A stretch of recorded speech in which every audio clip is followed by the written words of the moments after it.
The Marrakesh Framework for Action provides a strong call to invest in adult education and further strengthen the human rights-based approach. It provides relevant and up-to-date policy guidance to all countries, and above all, the framework emphasizes the key role of lifelong learning in sustainable development, which is extremely important at the time we live in. Excellencies, dear colleagues, as we know, we are living in the midst of rapid change and multiple crises. The climate crisis alone is an existential threat for the future of humanity and for the future of this planet. The way that we live, the way that we work, the way that we travel, as well as produce and consume, must and they will change. This means that new professions are emerging, while others disappear, and climate crisis will demand a profound change in all areas of life, work and our economies. The necessary green and digital transformations are dramatically shaping the skills and competences needed in life and in work. Circular economy and sustainable energy, food production and transportation systems, all of this requires manpower with a new set of skills. Continuous learning, also through civil society, plays a pivotal role in these transitions. All countries now share the same challenge. How do we ensure that everyone in society acquires the skills and the competences needed for a sustainable future? And a comprehensive sustainability transition requires that everyone will be prepared to develop their skills throughout life and career, and that everybody is given the opportunities and real possibilities to do this. The capacity to learn new things throughout life will be key in this change. It strengthens the resilience of individuals, of organizations, and of society as a whole. And in Finland, learning to learn is one of the transversal competences that is emphasized throughout our formal education system, so starting already with the early years and small children.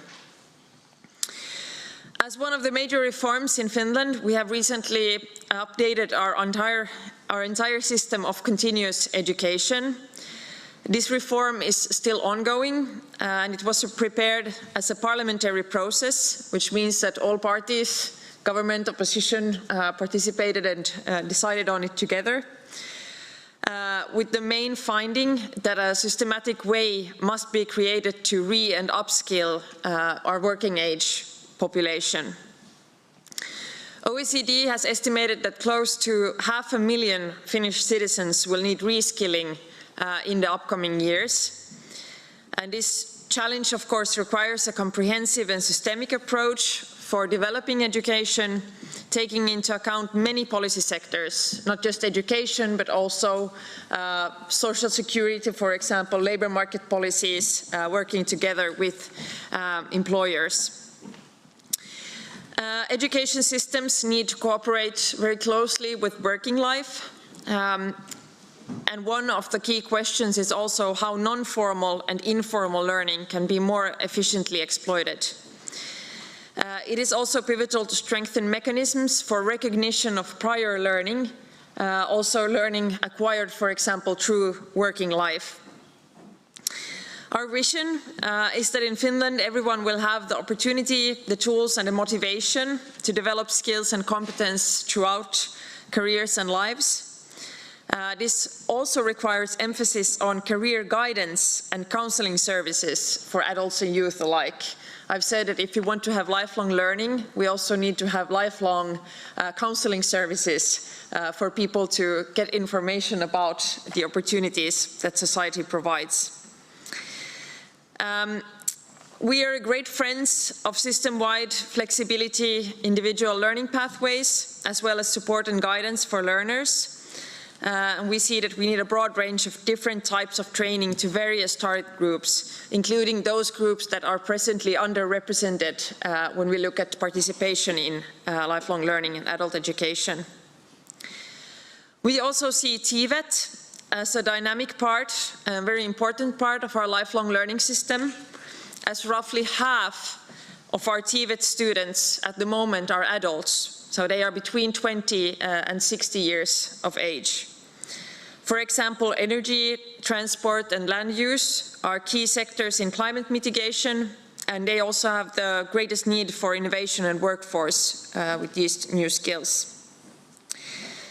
Dear friends, to conclude, I also wish to emphasize the importance of foresight, of research and evidence. We have what we call a National Foresight Forum, which brings together key actors and stakeholders, also representing the world of work, for trying to assess the competence needs in the future, so that we focus also on doing the right things at the moment. To add, broad-based collaboration in all educational planning must be highlighted more than ever before. This is key to improve relevance, and we expect the Transforming Education Summit to convey a strong message in this regard, in line with the Marrakesh Framework for Action and UNESCO's Futures of Education report. Finally, our ability to innovate will be the best guarantee for a sustainable future, and therefore it's so important that we increase investments in education and training across levels, across all forms, and that we also do it in an efficient way. Thank you.